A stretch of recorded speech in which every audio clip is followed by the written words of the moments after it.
एक चिक्कण पृष्ठ उपरे जेतेबेले आलोक पड़िଥାଏ तार अधिकांश भाग प्रतिफलित होता है। तेणु एहाकु आधार करी आलोकर प्रतिफलनर भिन्न भिन्न नियम गुड़ाए अछि।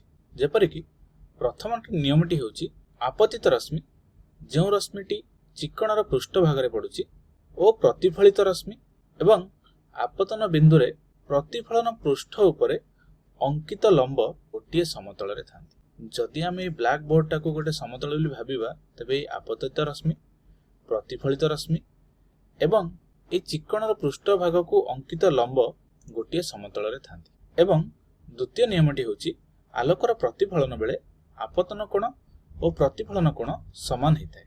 देख आपतित रश्मि एई लंब प्रति जो कोण करिଥାଏ ताको आपतन कोण कह जायते। एई कोणटी नय आपतन कोण एवं प्रतिफलित रश्मि लंब प्रति जो कोणटी करिଥାଏ ताको प्रतिफलन कोण कह जायते। ए दुईटी कोण समान अटे। एवं आपतित रश्मि जदि लंबर दिगरे गति करथाय तेबे प्रतिफलित रश्मि मध्य एही दिगरे समान दिगरे गति करिवो एवं एहार कोण 0 डिग्री हेबो। वर्तमान आमे वर्तुलाकार दर्पण रे एही नियम गुडी को प्रयोग करी प्रतिबिंबर स्थिति आकार और प्रकृति विषय जानिया पय चेष्टा करिवा। मने कर मु एठी गोटे अवतल दर्पणटी नेछि। अवतल दर्पण किपरि जेमिति कि तुमे एक चामच रो खालुआ अंशटी को जदि लक्ष्य करिवो ताहाको आमे अवतल दर्पण बोली कहिथांती। मने कर एही दर्पणर वक्रता केंद्रर किछि दूर रे एक वस्तुटी अछि। वर्तमान ए वस्तुटीर प्रतिबिंब केउठारे हेबो सेति पय एबे आमे किछि निर्दिष्ट आलोक रश्मि अंकन करी ए विषय जानिया पय चेष्टा करिवा। एवं एही जो लंबटी वक्रता केंद्र मध्य दे गति करथाय एहाको आमे प्रमुख अक्ष बोली कहिथांती। मने कर ए प्रमुख अक्ष को समांतर करी मु एक आलोक रश्मि को अंकन करूछि। जेतेबेले मु आलोक रश्मि को अंकन कली मुटी कोन देखुछि एही आलोक रश्मिर प्रतिफलन फोकस मध्य दे गति करूछि। या फोकस मध्य दे कहीं गला एक्चुअली एही फोकस र संज्ञा। प्रमुख अक्ष को समांतर करी गति करूथबा आलोक रश्मिर प्रतिफलन बा प्रतिफलित रश्मि फोकस मध्य दे सर्वदा गति करे। ठीक अछि। वर्तमान मु जदि आउ एक आपतित रश्मि अंकन करूछि जहा कि फोकस दिगरे गति करूछि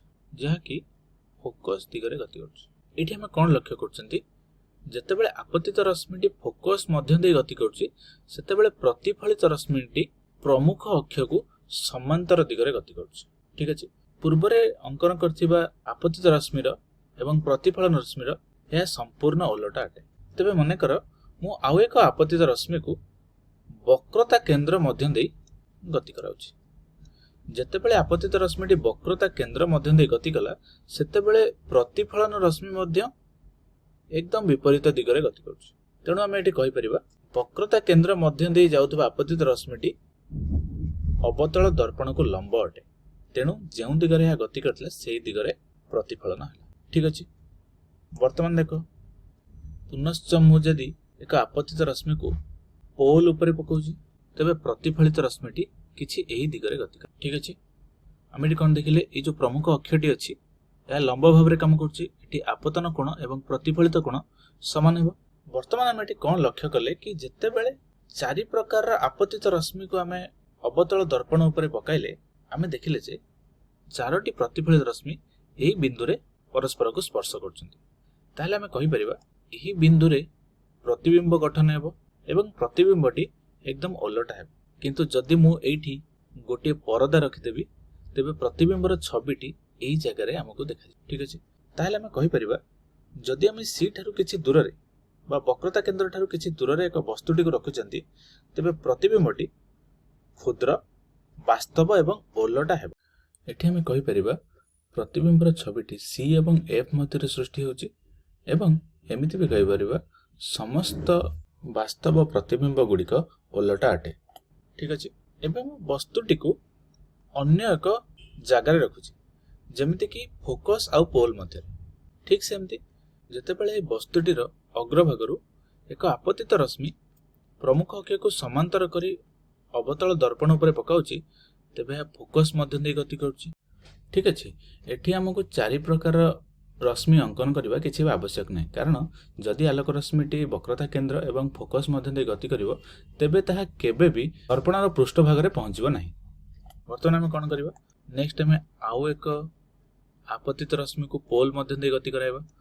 ଯେତେବେଳେ ପୋଲ ମଧ୍ୟ ଦେଇ ଗତି କରୁଛି ସେ କିଛି ଏମିତି ପ୍ରତିଫଳନ କରୁଛି ବା ଆମେ ଏମିତି କହିପାରିବା ପ୍ରତିଫଳନ ରଶ୍ମି ଗୁଡ଼ିକ ପରସ୍ପରକୁ କେଉଁଠାରେ ସ୍ପର୍ଶ କରୁନାହାନ୍ତି।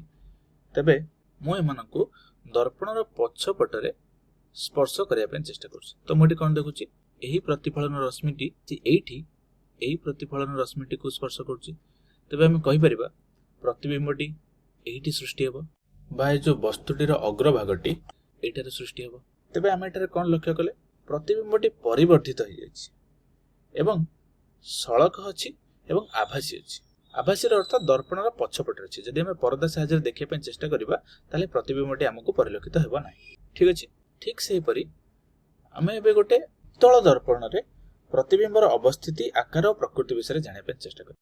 ବର୍ତ୍ତମାନ ଉତ୍ତଳ ଦର୍ପଣ କଣ, ତୁମେ ଏକ ଚାମଚର ପଛ ଭାଗକୁ ଯଦି ଲକ୍ଷ୍ୟ କରିବ ତୁମେ ଜାଣିପାରିବ ତାହାକୁ ଆମେ ଉତ୍ତଳ ଦର୍ପଣ ବୋଲି କହିଥାନ୍ତି।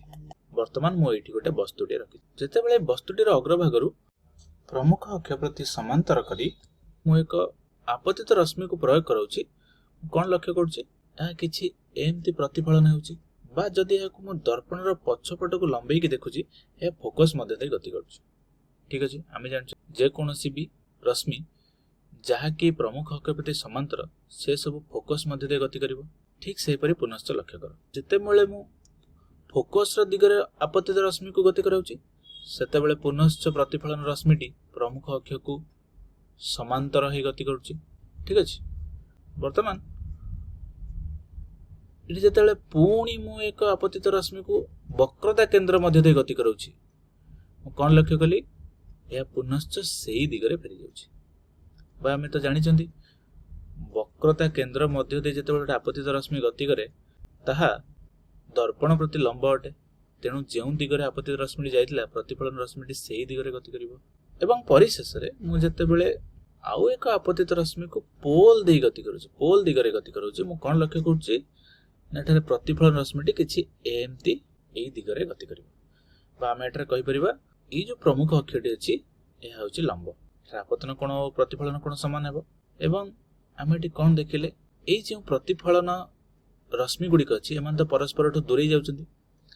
ଯଦି ମୁଁ ଏକ ଦର୍ପଣର ପଛପଟରେ ଦେଖିବା ପାଇଁ ଚେଷ୍ଟା କରିବି ସେମାନେ ଏଇ ଜାଗାରେ ଆସି ପରସ୍ପରକୁ ଏଇ ବିନ୍ଦୁରେ ସ୍ପର୍ଶ କରୁଛନ୍ତି। ତାହେଲେ ଆମେ କହିପାରିବା ଏଇ ବିନ୍ଦୁରେ ବସ୍ତୁଟିର ଅଗ୍ରଭାଗଟି ଆସି ପହଞ୍ଚିବ।